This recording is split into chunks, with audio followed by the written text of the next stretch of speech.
बने हुए हैं। फिर जाके तकरीर की कि यजीदियों, कूफियों, तुम्हारी दुश्मनी हुसैन के साथ है। ये मेरा 6 माह का लाल है, 6 माह का बच्चा है, प्यास से बिलक रहा है, इसे 2 बूंद पानी दे दो, 2 बूंद पानी दे दो। ये सिर्फ इम्तिहान था। उलमा फरमाते हैं ये सिर्फ इम्तिहान था, वरना हजरत इमाम हुसैन के पास पहाड़ों के भी फरिश्ते आए, जिन भी आए, बादलों में भी कहा कि ऐ हुसैन इब्ने अली, ऐ नवासे रसूल, अगर इब्राहिम का बेटा इस्माइल एड़ी लगा के आबे ज़मज़म जारी कर सकता है, तू भी खूने रसूल है, तू इशारा कर, हम बादल बरसना शुरू कर देंगे। नहरे फुरात में भी कहा ऐ हुसैन इब्ने अली, इनका पहरा है तो क्या हुआ? नहरे फुरात ने कहा ऐ हुसैन इब्ने अली, तू इशारा कर, हम अपने दरिया का रुख मोड़ कर तेरे खैमों की तरफ कर देंगे। ये सिर्फ इम्तिहान था। लोग ये ना समझे वो मजबूर थे, उनके पास पानी नहीं था, उनके पास खाना नहीं था। अरे जो जन्नत के सरदार हूँ उनके लिए तो आबे कौसर होता है, नहरे फुरात के पानी की उन्हें क्या ज़रूरत है? ये सिर्फ इम्तिहान था, ये सिर्फ सब्र था। रब आजमा रहा था, इम्तिहान रह रहा था हुसैन से कि हुसैन का सब्र कितना है, हुसैन के पास इस्तकामत कितना है।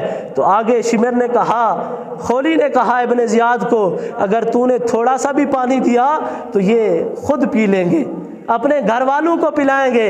अगर इन शेरों ने पानी पी लिया तो याद रख ये अली का बेटा है, उस अली का बेटा है जिसने एक उंगली के साथ 80 टन खैबर के किले को उखेड़ कर रख दिया। याद कर, अगर इन्होंने पानी पी लिया, इन्होंने खाना खा लिया तो हम उनको गाजर मूली की तरह काट के रख देंगे।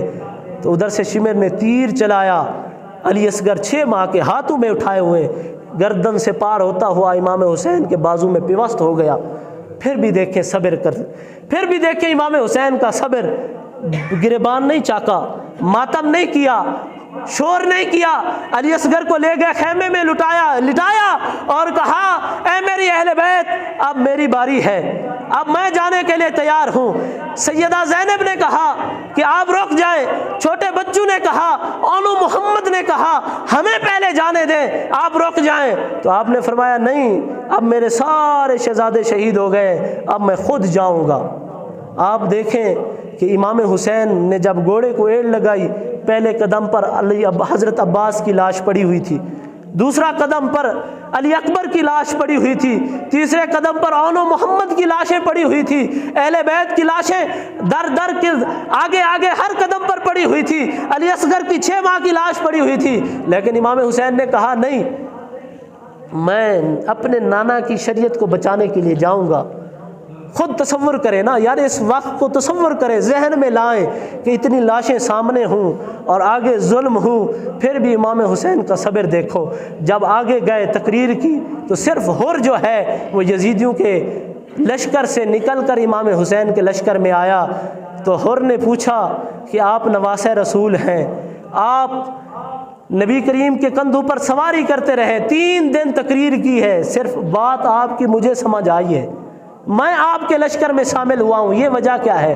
आपने फरमाया मेरी तकरीर में कोई शक नहीं है, मेरी तकरीर में कोई चीज़ बाकी नहीं रह गई, मैंने जो सुनाया है या अपने नाना का फरमान सुनाया है या रब का कुरान सुनाया है, तकरीर मेरी ठीक थी, लेकिन इन यजीदियों और कूफियों ने लुकमा यजीद का खाया हुआ है, इनके पेट में हराम आया हुआ है, इसलिए मेरी बातें इनके सरूप से ऊपर उतर गई है।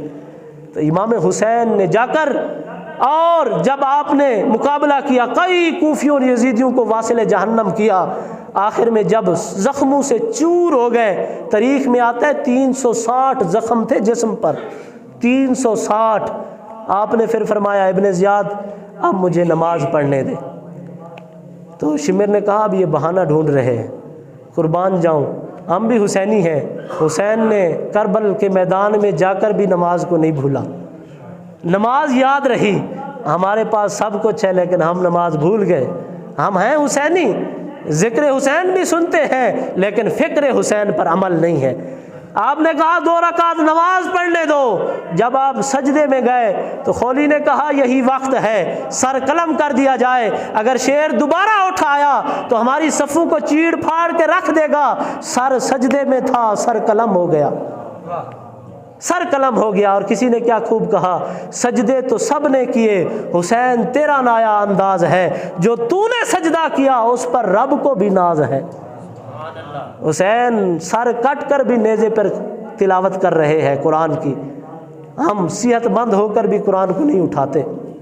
اور اتنے کٹھن حالات میں بھی امام حسین نے کربل ایک یہ دعوت بات کر کے ختم کرتا ہوں تقریر کو، یہ فکر ہے اور یہ فکر دے رہا ہوں کہ امام حسین نے کربل کے میدان کے اندر سب سے پہلے جو انتظام کیا وہ بیویوں کے پردے کا انتظام کیا۔ کیا کیا؟ حالانکہ امام زین العابدین بیمار تھے، فوج کی حوالے سے بھی کوئی ترتیب دے سکتے تھے، لیکن نہیں، سب سے پہلے جو امام حسین نے انتظام کیا وہ خیموں کا انتظام کیا، بیویوں کے پردے کا انتظام کیا۔ اور امام حسین نے یہ وصیت کی، اگر میں شہید ہو جاؤں ہماری لاشوں پہ نوحہ نہ پڑا جائے، میری لاشوں پر بہر نکل کر اپنے کپڑوں کو پھاڑا نہ جائے۔ اہل بیت کو یہ وصیت کی، اگر یہ امتحان ہے، رب مجھ سے امتحان لینا چاہتا ہے، وہ علی اکبر بھی لے لے، علی اصغر بھی لے لے، قاسم بھی لے لے، اونو محمد بھی لے لے، رب جو کچھ لینا چاہتا ہے حسین دینا چاہتا ہے۔ سب سے پہلے پردے کا انتظام کیا، جان دے دی، کنبہ شہید ہو گیا، لیکن بے پردگی نہیں ہوئی۔ تو آج ہم بھی باپ ہیں، آج ہم بھی بھائی ہیں، ہماری اگر مائیں، ہماری بہنیں بے پردہ ہو کر بازاروں میں گھومیں، بے پردہ ہو کر شادی بیاہ اٹینڈ کریں، تو ہماری غیرت کہاں گئی؟ وہ فکر حسین کہاں گئی؟ ذکر حسین سننے میں بڑا مزہ آتا ہے، لیکن فکر حسین پر عمل کرنے میں تھوڑی مشکل ہوتی ہے۔ تو خدا را ذکر حسین کی برکت سے فکر حسین پر عمل کرو، اپنی ماؤں بہنوں کو پردہ کراؤ، ان کو پردے میں رکھو، دائرے میں رکھو۔ آج اگر ہماری بیویاں، ہماری مائیں اور بہنیں جو یہ میری بات سن رہی ہیں با پردہ ہو جائیں، خدا کی عزت کی قسم ہمارے رزق میں کبھی تنگی نہیں آئے گی، ہمارے حالات کبھی خراب نہیں ہوں گے، ہمارے آنے والا بچہ یزیدی کے عمل پر نہیں چلے گا، سیلما گھر اور بازاروں اور بے حیائی کے کاموں میں مصروف نہیں ہوگا۔ آج ہماری مائیں بہنیں پردہ کر لیں، ہر آنے والا بچہ حسینی پیدا ہوگا۔ اگر حسین اتنا صداقت کا تاجدار ہے تو حسین کی ماں فاطمہ الزہرا ہے، جن کا بابا علی ہو اور جن کی ماں فاطمہ ہو، پھر ان کے بیٹے حسن اور حسین پیدا ہوتے ہیں۔ اللہ تعالی ہم سب کو عمل کرنے کی توفیق عطا فرمائے۔ اللہ میری چند منٹ کی حاضری اپنی بارگاہ لم یزلی میں قبول و منظور فرمائے۔ وما علینا الا البلاغ المبین۔